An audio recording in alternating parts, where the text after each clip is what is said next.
राधे राधे। आप सभी को निर्जला एकादशी की हार्दिक शुभकामनाएं। निर्जला एकादशी साल की सभी एकादशियों में सबसे खास मानी जाती है। यह व्रत भगवान विष्णु को समर्पित होता है और ज्येष्ठ माह के शुक्ल पक्ष की एकादशी तिथि को आता है। मान्यता है कि जो व्यक्ति पूरे साल की 24 एकादशियां नहीं कर पाता, अगर वह सिर्फ निर्जला एकादशी का व्रत कर ले तो उसे पूरे साल का पुण्य मिल जाता है। यही कारण है कि इसे भीमसेनी एकादशी भी कहते हैं, क्योंकि पांडवों में भीम ने सिर्फ यही व्रत किया था। इस दिन व्रत करने वाले को सुबह जल्दी उठकर स्नान करना चाहिए, भगवान विष्णु की पूजा करनी चाहिए, भजन कीर्तन या पूजा आराधना करनी चाहिए और दिन रात बिना अन्य जल के उपवास करना चाहिए। अगले दिन ब्राह्मणों को भोजन और दान देकर व्रत का समापन कर होता है। यह व्रत सिर्फ शरीर की नहीं, आत्मा और मन की भी परीक्षा होती है, जो व्यक्ति को भीतर से मजबूत बनाता है।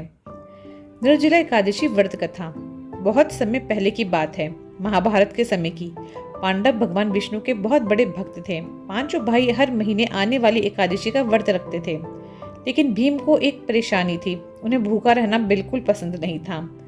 भीम का शरीर बहुत भारी और ताकतवर था, उन्हें दिन भर में खूब खाना चाहिए होता था। अगर वो थोड़ी देर भी बिना खाना खाए रह जाते तो कमजोरी महसूस होने लगती थी।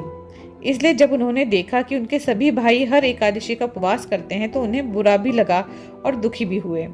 एक दिन भीम ने भगवान श्री कृष्ण से कहा, हे कृष्ण, मैं भी एक सच्चा भक्त हूँ, लेकिन उपवास करना मेरे लिए बहुत मुश्किल है।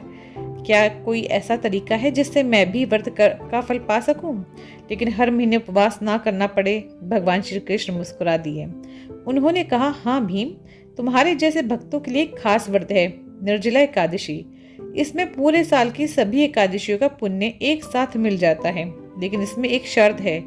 इस दिन तुम्हें पानी तक नहीं पीना होगा, बस भगवान विष्णु का ध्यान करना होगा और पूरे दिन उपवास रखना होगा। भीम ने व्रत रखने की ठान ली। जब निर्जला एकादशी का दिन आया तो भीम ने सुबह जल्दी उठकर स्नान किया, साफ कपड़े पहने और भगवान विष्णु के सामने बैठकर संकल्प लिया। उन्होंने पूरे दिन कुछ नहीं खाया और एक बूंद पानी तक नहीं पिया।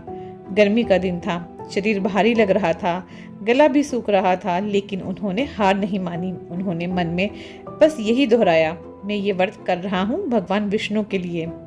उन्होंने रात को भजन कीर्तन किया, भगवान विष्णु का नाम लेते रहे। अगले दिन सूरज निकलने के बाद ब्राह्मणों को भोजन करवाया और उनका आशीर्वाद लिया।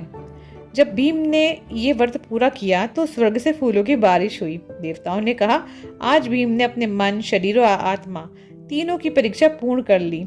अब उन्हें पूरे साल की 24 एकादशियों का फल मिलेगा।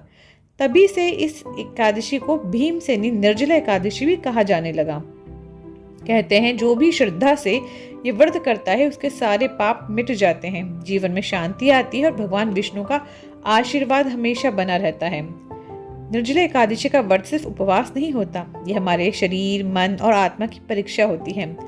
इस व्रत का बहुत बड़ा महत्व होता है, क्योंकि इसमें पूरे दिन बिना अन्न और बिना पानी के उपवास किया जाता है। राधे राधे।